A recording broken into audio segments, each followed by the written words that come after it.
হচ্ছে ফেস, নিচকে বলা হচ্ছে ব্যাক। এই ফেস এবং ব্যাকের দুটার সমন্বয়ে ২ স্তরের কাপড়ের সমন্বয়ে ডাবল ক্লথ কাপড় তৈরি হয়।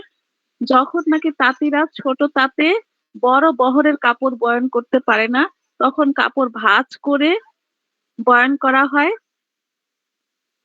এবং পরবর্তীতে বয়ন শেষে ভাঁজ খুলে দিলেই সেটা ডাবল ক্লথ হয়ে যায়। বড় হয়ে যায় কাপড়টা।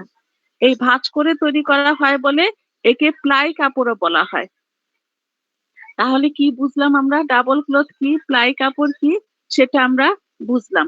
তো এই যে ডাবল ক্লথ, এটা আমরা দেখতে পাই কোথায়, কোথায় দেখতে পাই?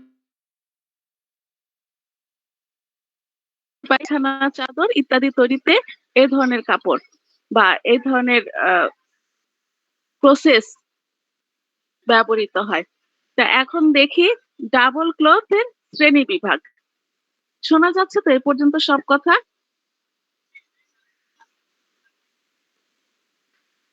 রোকসানা শুনতে পাচ্ছ আমার কথা? জি ম্যাম, শুনতে পাচ্ছি। আচ্ছা, তোমরা না হয় মাইক্রোফোন অনই রাখো। কারণ হচ্ছে একটু কনভারসেশন না হলে, যেহেতু ওয়েদারের অবস্থা ভালো নয়, এমনিতেও নেট তো সবসময় ভালো থাকে না। একটু কথা বলতে হবে আমার সাথে। না হলে আমি বুঝতে পারবো না যে তোমরা আমার কথা শুনছো কিনা। এখন এই ডাবল ক্লথ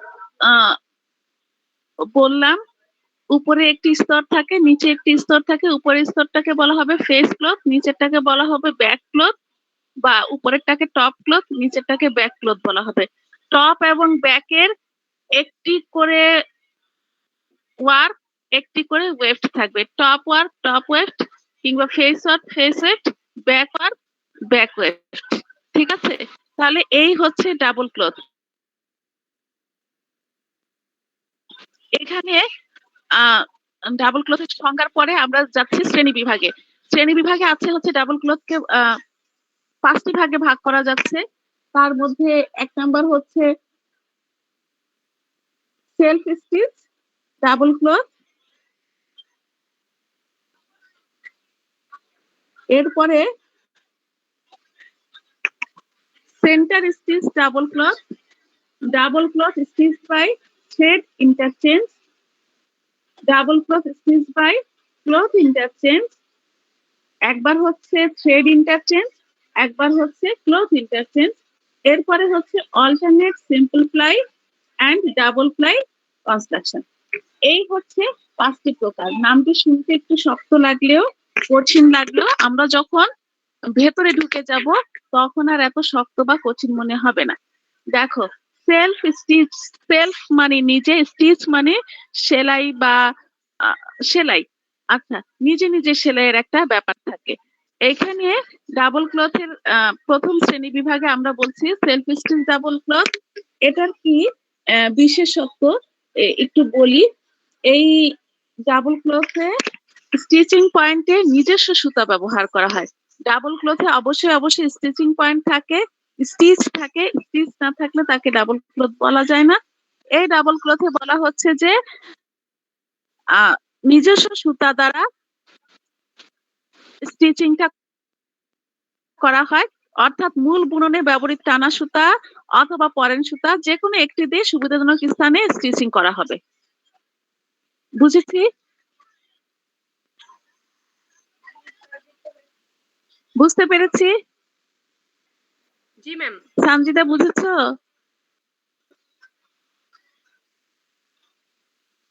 কোথায় শুনতে পাচ্ছে কিনা সেটাই তো বুঝতে পারছি না। জি ম্যাম, বুঝতে পেরেছি। শোনা যাচ্ছে না তোমাদের কথা। ম্যাম, হয়তো অনেকেই কথা বলতেছে, আপনি শুনতে পাচ্ছেন না।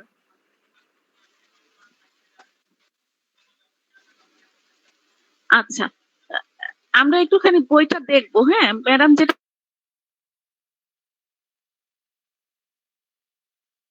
করে বলছি। আচ্ছা, সেন্টার স্টিচ হচ্ছে সেন্টার স্টিচ। এ ধরনের ডাবল ক্লথে সাধারণত মূল বুননে ব্যবহৃত সুতা ছাড়া অন্য আরেকটি সুতা দ্বারা দুটি কাপড়কে স্টিচ করা হয়। মূল বুননে যে সমস্ত সুতা ছিল, মূল বুননে কি কি সুতা ছিল? ফেস ওয়ার্ক ফেস ওয়েফট আর ব্যাক ওয়ার্ক আর ব্যাক ওয়েফট। এই দুটি ছাড়া এই দুটি ছাড়া ভিন্ন আরেকটি সুতা ব্যবহার করা হয়। এই সুতাটি দ্বারা সুবিধাজনক স্থানে স্টিচিং করা হয়ে থাকে বলে একে সেন্টার স্টিচ ডাবল ক্লথ বলা হচ্ছে। মূল বুননের যে সমস্ত সুতাগুলো ছিল সেগুলো বাদ দিয়ে অন্য আরেকটি সুতা দ্বারা এটিকে স্টিচিং করা হয় বলে এটিকে বলা হচ্ছে সেন্টার স্টিচ ডাবল ক্লথ। এরপরে হচ্ছে double cloth stitch by thread interchange. এই থ্রেড ইন্টারচেঞ্জটা কি? সুতা ইন্টারচেঞ্জ হবে। এক্ষেত্রে কোনো অতিরিক্ত সুতা ব্যবহার না করে শুধুমাত্র বুননে ব্যবহৃত সুতা সমূহের স্থান বিনিময় করে বা স্থান চেঞ্জ করে স্টিচিং করা হবে। মানে হচ্ছে ফ্রন্ট থেকে যাবে ব্যাকে কিংবা ব্যাক থেকে উঠে আসবে একটি ডাবল ক্লথ তৈরি করা হবে, তখন সেটিকে বলা হবে double cloth stitch by thread interchange. এরপরে যেটা আসে সেটা হচ্ছে double cloth by cloth interchange. ওখানে থ্রেড ইন্টারচেঞ্জ বলেছিলাম, সুতা ইন্টারচেঞ্জ হয়েছে, এখানে ক্লথই ইন্টারচেঞ্জ হয়ে যাবে। এই ধরনের ডাবল ক্লথে ফেস ক্লথ এবং ব্যাক ক্লথের অবস্থানের পরিবর্তনের দ্বারা এদের মধ্যে স্টিচিং হয়ে থাকবে। কখনো ফেস ক্লথ ব্যাকে আসবে, কখনো ব্যাক ক্লথ ফেসে চলে যাবে। এইভাবে স্টিচিং তৈরি হবে এবং এই স্টিচিং এর ফলে যে ডাবল ক্লথটি তৈরি হবে সেটাকে বলা হবে double cloth by cloth interchange. এরপরে ৫ নাম্বার যেটা সেটা হচ্ছে alternative single and double ply construction. Alternate single and double ply construction এটার বৈশিষ্ট্য হচ্ছে এই কাপড়ের কিছু জায়গায় দুটি স্তর স্টিচিং এর মাধ্যমে একত্রিত হয়ে দৃঢ় গঠনের সিঙ্গেল প্লাই ক্লথ তৈরি করে। সব জায়গায় না, কখনো কখনো কিছু কিছু স্থানে দুটি স্তর স্টিচিং এর মাধ্যমে একত্রিত হয়ে যাবে এবং দৃঢ় গঠনের সিঙ্গেল প্লাই তৈরি হবে। এবং কিছু জায়গায় দুটি স্তরের মাঝখানে কোনো স্টিচিংই থাকবে না, ফলে সেই জায়গাটা খোলা থাকবে বা পকেটের মতো থাকবে। এভাবে একটি কাপড়ের মধ্যে কোথাও সিঙ্গেল কোথাও ডাবল প্লাই তৈরি হবে, সেই জন্য এটিকে বলা হবে alternative single and double ply construction. তো এই হচ্ছে আমার ডাবল ক্লথ। এখন আমি একটুখানি ছবিগুলো আঁকি, তাহলে তোমরা বুঝতে পারবে।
আচ্ছা, প্রথমে আমি বলেছিলাম self stitch double cloth. Self stitch কিরকম হয় দেখি। প্লাই যেহেতু দুটি থাকবে তারপরে তাদের মধ্যেখানে সেলফ স্টিচ হবে। ১ নম্বরে বলে সেখানে প্লাই দুটি থাকবে, একটি প্লাই এখানে আরেকটি প্লাই। এই দুটি প্লাইয়ের মধ্যে এরকম হতে পারে।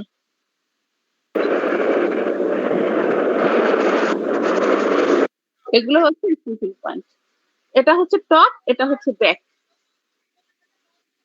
১ নাম্বার হচ্ছে সেলফ স্টিচ ডাবল ক্লথ, এরকম একটি চিত্র হতে পারে। আবার হতে পারে এরকম, উপরে টপ নিচে ব্যাক।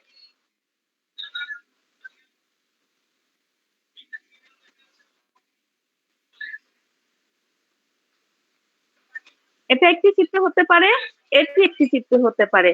সেলফ স্টিচ যে কোনো একটি লেয়ার থেকে একটি সুতা এসে নিজেদের মধ্যে স্টিচিং কাজটি সম্পন্ন করবে, এইরকম হতে পারে কিংবা এরকম হতে পারে।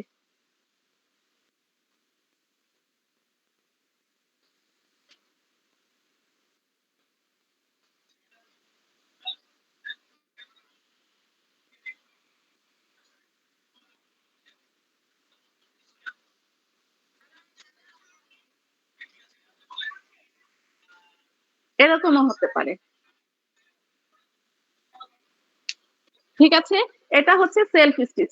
দেখো এখানে টপ থেকে ব্যাকে এসে একটি স্টিচিং কাজ সম্পন্ন করছে, এখানে ব্যাক থেকে টপে যে স্টিচিং কাজ সম্পন্ন করছে, এখানে টপ থেকে একবার আসছে আবার ব্যাক থেকে আসছে, দুই ভাবে স্টিচিং কাজ সম্পন্ন হচ্ছে।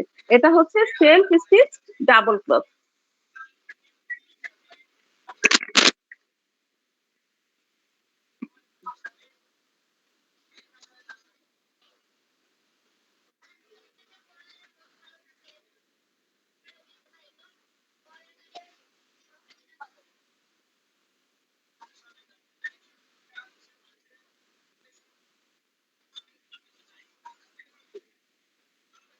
ডাস্টারটা দাও তো।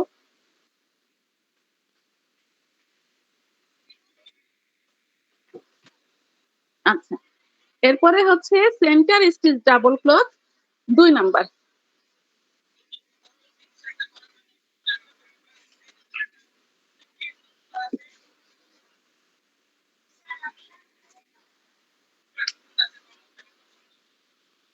দুই নাম্বার বলেছিলাম সেন্টার স্টিচ ডাবল ক্লথ। এখানে হচ্ছে মূল বুননিতে ফেস এবং ব্যাকের যে সমস্ত ইগুলো আছে সেগুলা বাদ দিয়ে অতিরিক্ত একটি সুতা এসে কি করবে, ফেস স্টিচ করবে, বলা হচ্ছে সেন্টার স্টিচ ডাবল ক্লথ। এখানে ফেস থাকবে, ব্যাক থাকবে, মধ্যেখান দিয়ে একটি সুতা এসে কখনো এরকম কখনো এরকম।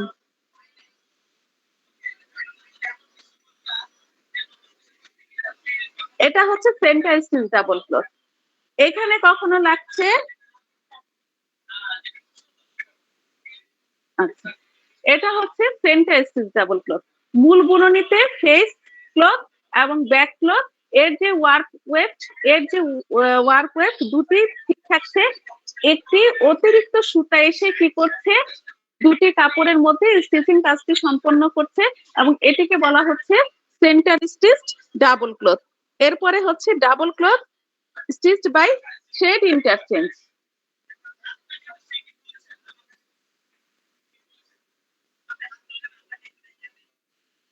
থ্রেড ইন্টারচেঞ্জটা কিরকম হবে, দুটি প্লাইয়ের মধ্যে থ্রেড ইন্টারচেঞ্জ হবে, এরকম ভাবে হবে। এই যে এটার একটি থ্রেড এসে এখানে মিলল, আবার এটার একটি থ্রেড এসে এখানে গেল, এই যে এখানে স্টিচিং পয়েন্ট তৈরি হলো। Double cloth stitch by thread interchange. এখানে টপের থেকে একটি থ্রেড এসে ব্যাকে যে স্টিচ করলো এবং ব্যাক থেকে একটি এসে টপে এসে স্টিচিং কাজটি সম্পূর্ণ করলো। এটা হচ্ছে থ্রেড ইন্টারচেঞ্জ। এরপরে হচ্ছে ক্লথ ইন্টারচেঞ্জ।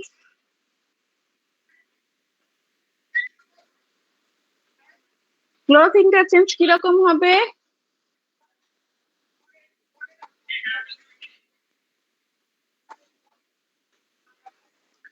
এটা হচ্ছে ক্লথ ইন্টারচেঞ্জ।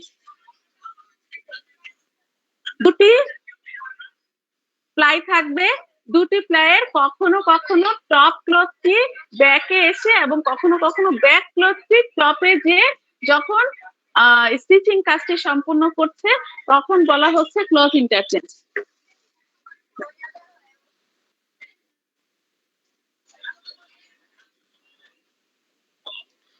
এরপরে alternate single and double ply.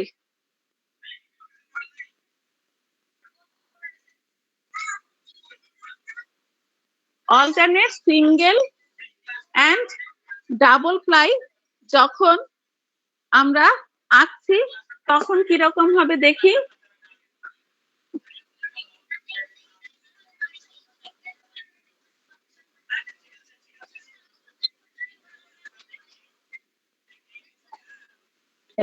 কখনো কখনো কি হবে, এইরকম হবে, সেটা হচ্ছে কিছু কিছু জায়গায় দুটি স্তর স্টিচিং এর মাধ্যমে একত্রিত হয়ে যাবে, আবার কিছু কিছু জায়গায় মোটেই স্টিচিং পড়বে না, স্টিচিং পড়ছে না, এখানে ভ্যাকুয়াম বা খালি জায়গা থাকবে।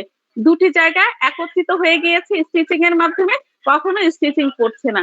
আবার দুটি জায়গায় একত্রিত হয়ে গিয়েছে স্টিচিং এর মাধ্যমে, কখনো স্টিচিং পড়ছে না। ভ্যাকুয়াম তৈরি হচ্ছে, পকেটের মতো জায়গা তৈরি হচ্ছে। এটাকে বলা হচ্ছে alternate single ply and double ply construction. এটা হচ্ছে আমাদের 5 নাম্বার। আমাদের ডাবল ক্লথ হলো। এখন দেখি আমরা ডাবল ক্লথে যেটা খুব ইম্পর্টেন্ট, এই যে স্টিচিং যেটা বলি সেটা, এই স্টিচিংটা একটু দেখতে হবে। এগুলা কিন্তু আমরা সবকিছু সুন্দর করে বইতে পাবো, ওইখান থেকে আমরা পড়বো ইনশাল্লাহ। আর ম্যাডাম তো ভালো করে বুঝিয়ে দিলাম, এবার একবার বাড়িতে পড়লে হয়ে যাবে। এখন যেটা পড়বো আমরা ফেস থেকে ব্যাকে এবং ব্যাক থেকে ফেসে স্টিচিং করার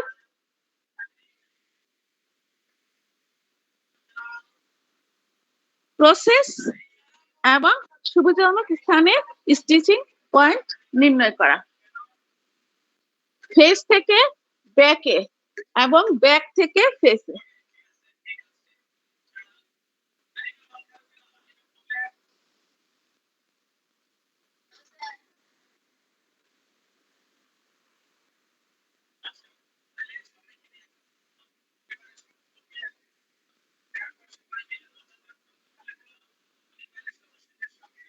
প্রথমে বলেছি ফেস থেকে ব্যাকে, পরে বলছি ব্যাক থেকে ফেসে। দুই রকম ভাবে আমরা স্টিচিং পয়েন্ট করব, শিখবো, স্টিচিং সুবিধাজনক স্থানে স্টিচিং পয়েন্ট গুলো দেখাবো। এই জন্য আমাদের এই দুটির গঠন প্রণালী, এই দুটির বৈশিষ্ট্য জানতে হবে। আমরা এগুলাও এই বইতেই পাবো, এগুলা হচ্ছে মুখস্থ করার মতো বিষয়। তারপরে আমি একটুখানি স্টিচিং পদ্ধতি নির্ণয় করার জন্য যে সুবিধাজনক স্টিচিং স্থান নির্বাচন করতে হয় সেটির কিছু বৈশিষ্ট্য বলছি। আচ্ছা,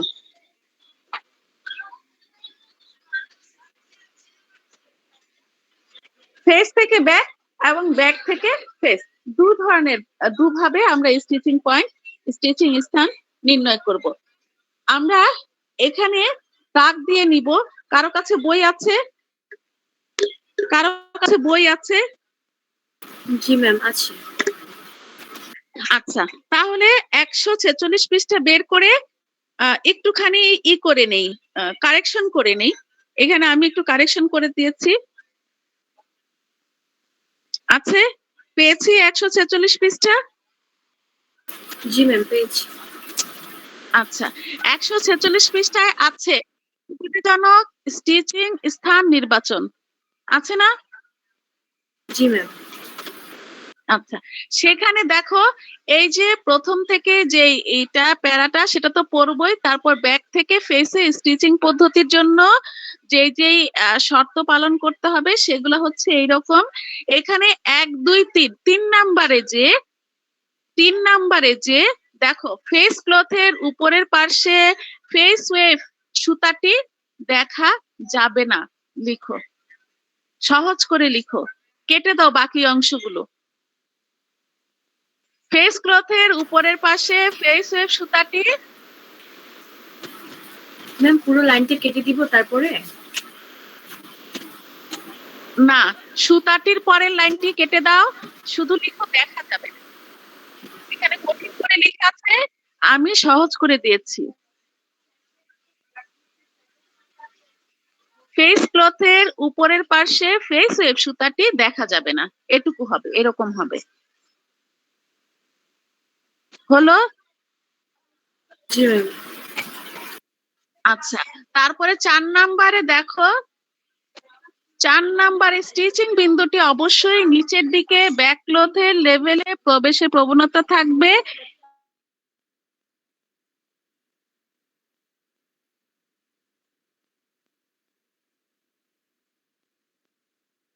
এটা হচ্ছে এইটুকু 4 নাম্বার হলো। উপরে তো থাকবে পর্যন্ত শুরু হবে।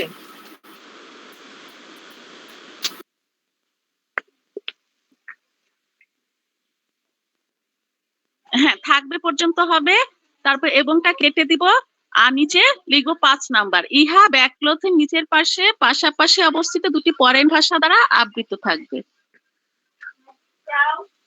জি ম্যাম, ঠিক হয়েছে। হয়েছে 5 নাম্বার।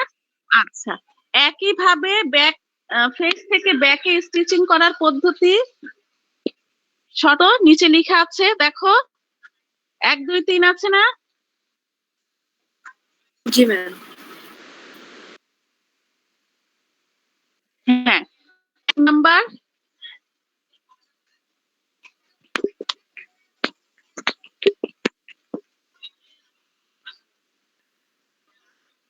লিখেছি। 2 2 থাকবে, 3 যাবে 1 এ। নাম্বারিং গুলো চেঞ্জ করো, কেন কি প্রথম যে শর্তটি সেটা প্রথমেই লিখতে হয়। হলো? আচ্ছা, আমার সঙ্গে কনভারসেশন করছো কে? ম্যাম আমি।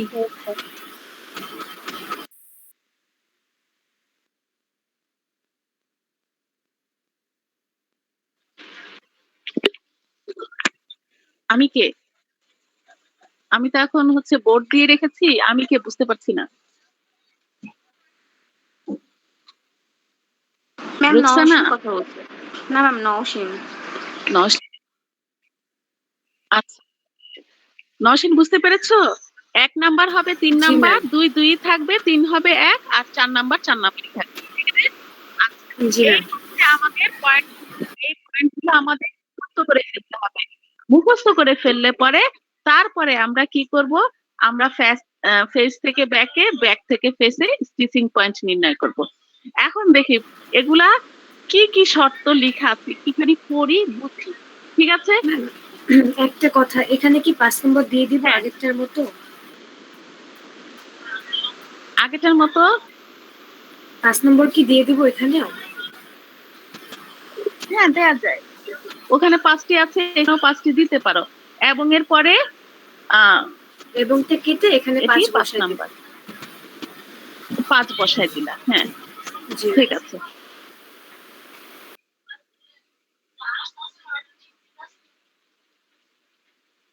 আচ্ছা, তাহলে এখানেও 5টি পয়েন্ট, এখানেও 5টি পয়েন্ট। দেখো, সুবিধাজনক স্থানে স্টিচিং পয়েন্ট নির্ণয় করতে হবে।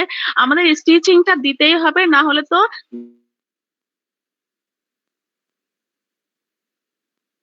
ফেস থেকে ব্যাকে যখন আমরা স্টিচিং দিচ্ছি সেখানে সুবিধাজনক স্থানে স্টিচিংটা দিতে হবে। যে কোনো জায়গায় স্টিচিংটা দেয়া যাবে না।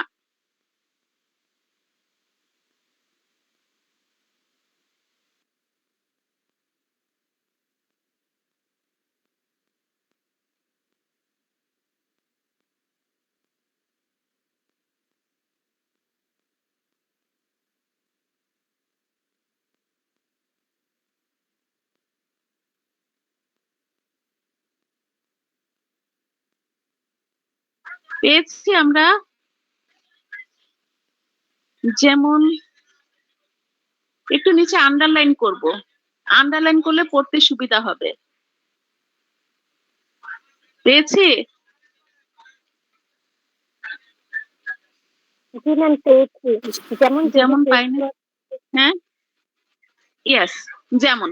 আচ্ছা, এখানে দেখো, এখানে এই জায়গা থেকে দাগ দাও, ওয়ার্ক শার্টিং বা টানা ভাষা টুইল উইথ ব্যবহার করা হয় যদি, তখন কি হবে? ব্যাক থেকে ফেসে স্টিচিং পয়েন্ট করতে হবে। ওয়ার্ক শার্টিং কিংবা টানা ভাষা টুইল যখন ব্যবহার করছি তখন ব্যাক থেকে ফেসে স্টিচিং পয়েন্ট করব। তাহলে কি বলছি? ওয়ার্ক শাটিন বা টানা ভাষা টুইল ব্যাক থেকে ফেসে, তাই না? এই যে ব্যাক থেকে ফেস যখন, তখন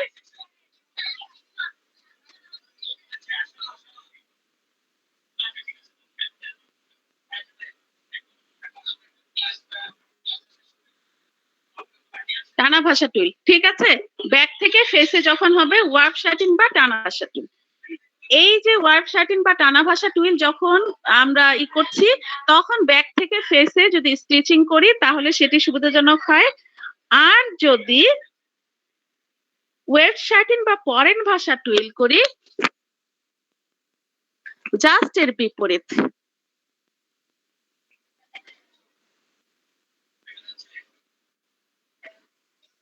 কিংবা ফরেন ভাষা টুইল যদি করি,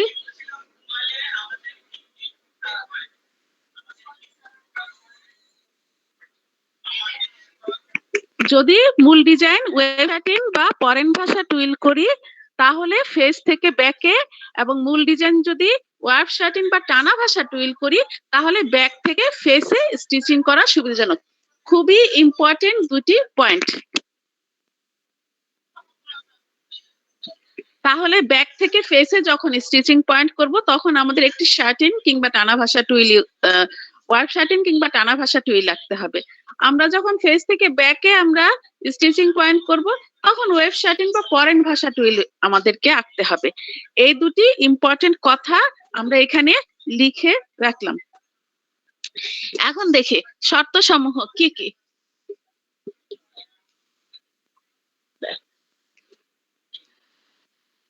ব্যাক থেকে ফেসের ক্ষেত্রে বলা হচ্ছে এখানে ব্যাক ক্লথের নিচ হতে স্টিচিং বিন্দুতে ব্যাক ওয়ার্প সুতাটি অবশ্যই উঠে আসবে। আমরা ব্যাক থেকে ফেসে যেহেতু স্টিচিং করছি সেই জন্য বলা হচ্ছে ব্যাক থেকে ফেসে অবশ্যই স্টিচিং বিন্দুটি উঠে আসবে, ঠিক আছে? 2 নাম্বার বলছে ফেস উইভের দুটি টানা লম্বা টানা ভাষার মাঝে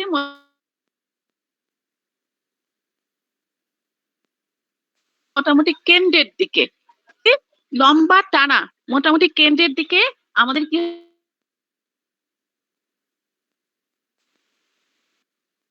স্টিচিং করে বুঝে নিতে পারবো। এখন আমি বলছি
ম্যাম আমরা শুনতে পাচ্ছি না, আপনার মাইক্রোফোনটা অফ হয়ে গেছে। ম্যাম মনে হয় বের হয়ে গেছে, মানে ম্যামের নেটের সমস্যা হচ্ছে। না, নেটের সমস্যা হয়নি। এখন শোনা যাচ্ছে? জি ম্যাম। জি ম্যাম, শোনা যাচ্ছে। আচ্ছা, তাহলে আমার এই যে পাঁচটি করে পয়েন্ট সেগুলো আমরা মুখস্থ করব। আচ্ছা দেখি, ফেস থেকে ব্যাকে যখন স্টিচিং করছি তখন কি কি পয়েন্ট। ফেস থেকে ব্যাকে স্টিচিং করছি তাহলে কি হবে, ব্যাক ক্লথের নিচে পৃষ্ঠ হতে স্টিচিং বিন্দুতে ব্যাক ওয়েব সুতাটি অবশ্যই উপরের দিকে উঠে আসবে। 2 নাম্বার হবে ব্যাক ক্লথের নিচে দুটি লম্বা টানা ভাষা যখন থাকবে তখন সেই টানা ভাষা দুটি স্টিচিং বিন্দুতে কি করবে, আবৃত করে রাখবে, ঢেকে রাখবে। 3 নাম্বার হচ্ছে ফেস ক্লথের পৃষ্ঠদেশ হতে স্টিচিং বিন্দুতে ফেস ওয়ার্ককে অবশ্যই দেখা যাবে না। আর এখানে ফেস থেকে ব্যাকে সবচেয়ে ইম্পর্টেন্ট যে কথাটি সেটি হচ্ছে ওয়ার্ক শাটিন থাকবে বা ফরেন ভাষা টুইল থাকবে। লম্বা ফরেন ভাষা যখন হবে তাদের মোটামুটি কেন্দ্রের দিকে স্টিচিং বিন্দুটি থাকবে। তাদের মোটামুটি কেন্দ্রের দিকে স্টিচিং বিন্দুটি থাকবে, মিডলের দিকে স্টিচিং বিন্দুটি থাকবে। তাহলে এই হচ্ছে ফেস থেকে ব্যাকে এবং ব্যাক থেকে ফেসে স্টিচিং পয়েন্ট নির্ণয় করার শর্ত। এই শর্ত সমূহ আমরা কি করব, ভালো করে মুখস্থ করে ফেলবো। এটা আমি যতই বলি না কেন এমনি এমনি আমাদের হবে না। আচ্ছা, তাহলে এটা করতে পারলে আমরা নেক্সট দিন ডিজাইনটি করব। ঠিক আছে? আজকে যেটা করলাম খুবই সেটা হচ্ছে ডাবল ক্লথ পিচের ক্লাসিফিকেশন করেছি। তারপরে সুবিধাজনক স্থানে স্টিচিং পয়েন্ট নির্ধারণের জন্য দুটি প্রসেস, সেটা হচ্ছে ফেস থেকে ব্যাক এবং ব্যাক থেকে ফেস স্টিচিং পয়েন্ট নির্ণয় করার জন্য কিছু শর্ত করেছি। এই শর্তগুলো আমরা মুখস্থ করে নিব। এছাড়া গঠন প্রণালী আমরা একটু দেখব। আমি যখন আঁকবো তখন তো গঠন প্রণালীটা বলবোই, আবার আমরা গঠন প্রণালীটা সুন্দর করে যদি রিডিং করে নেই তাহলে বুঝতে আমাদের আরো বেশি সুবিধা হবে। আজকে ক্লাসে মোট কতজন স্টুডেন্ট আমরা? 20 জন। 20 জন। আজকে ক্লাসে কিন্তু সংখ্যা কম। ঠিক আছে, তোমরা নেক্সট ক্লাসের জন্য রেডি হও। একটি সপ্তাহ সময় পাচ্ছ পুরা এই ডাবল ক্লথ করার জন্য। আশা করব এই ক্লাসটি পরবর্তী ক্লাস খুবই উপভোগ্য হবে তোমাদের জন্য। কেন কি যত শক্ত শক্ত কথা বইতে লেখা থাকে হাতে কলমে যখন করা হয় তখন তত আর শক্ত মনে হবে না। তো এখানে অনেক কঠিন ভাবে শব্দগুলো দেয়া আছে, জানি আমরা এগুলো আমাদের জন্য প্রথমবার, সেজন্য আমাদের কাছে একটু এলোমেলো লাগতেই পারে, কিন্তু বারে বারে যখন করব তখন এই বিষয়গুলো আমাদের জন্য ইজি হয়ে যাবে। আর একটি ডিজাইন আঁকার পরেও তার শর্তগুলো আমরা বলে দিতে পারবো, তার বৈশিষ্ট্যগুলো বলে দিতে পারবো। কাজ এই পর্যন্তই। বাসায় পড়তেই হবে বেশি করে। এই পেপারটা বাসায় না পড়লে আসলে কাভার দেওয়া যাবে না। এটা পরীক্ষার আগে রাত্রে পড়ার মতন পেপার না, অনেক শক্ত একটা পেপার। তাহলে আমরা গঠন প্রণালী এবং এই বৈশিষ্ট্যগুলো ইনশাল্লাহ পরের ক্লাসের জন্য পড়ে প্রিপেয়ার্ড হয়ে ক্লাসে আসব। আর প্রত্যেকেই যদি শর্তগুলো মুখস্থ করে ফেলি তাহলে আর আমার ডিজাইনটি করতে বুঝতে সুবিধা হবে, সমস্যা হবে না। ঠিক আছে, সবাই সবার জন্য দোয়া করবে, আমার জন্য বেশি বেশি দোয়া করো। আজকে এ পর্যন্তই। ওয়ালাইকুম আসসালাম। আজকে এ পর্যন্তই। হ্যাঁ, ওয়ালাইকুম আসসালাম। অ্যাসাইনমেন্ট হ্যাঁ বলো। বলছি বুঝি নাই, বলো।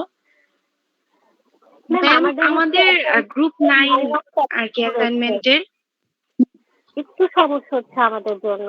সেটা হচ্ছে আমাদের বলেছে বিভিন্ন তাপ যন্ত্রের মানে যন্ত্রের নাম মানে প্রকারভেদ। যেমন এখানে কি আমরা ম্যাম হ্যান্ড পেইন্টিং, ট্যাপেট লুম এগুলো সবকিছু ইনক্লুড করব, নাকি ম্যাম হচ্ছে তাদের বিভিন্ন যে যন্ত্রাংশগুলো? আমি একটু বলি, এটা হচ্ছে অ্যাসাইনমেন্ট, এটা তো পরীক্ষার খাতা না। এখানে এই সম্পৃক্ত যা যা তথ্য আছে সব আমরা পেপারটিতে অ্যালাউ করব, তাই তো? এ সম্পর্কে যা যা তথ্য আছে সম্পৃক্ত সমস্ত তথ্য আমরা অ্যাসাইনমেন্ট ইসের মধ্যে পেপারে রেডি করব।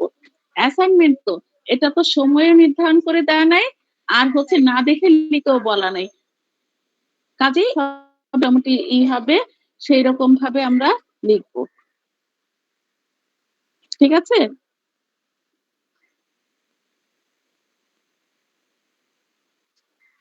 কোশ্চেন আনসার হলো? কোশ্চেন আনসার হয়েছে?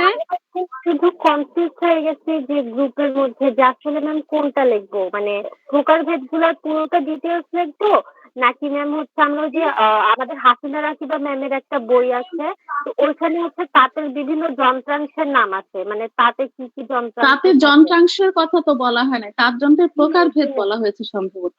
হ্যাঁ, হ্যাঁ, সবাই অনেকেই হচ্ছে ওইটার সাথে হচ্ছে একদম মানে মিলায় ফেলতেছে তাঁত যে না যন্ত্রের প্রকারভেদ বলা হয়েছে না, জি ম্যাম, বিভিন্ন প্রকারভেদ চেয়েছে। যন্ত্রাংশ তো বলা হয়নি। হ্যাঁ, যন্ত্রাংশ বলা হয়নি। ঠিক জি আছে, ma'am, thank you so much. Okay, আল্লাহ হাফেজ। জি ম্যাম, আল্লাহ হাফেজ। আসসালামু আলাইকুম। ওয়ালাইকুম আসসালাম।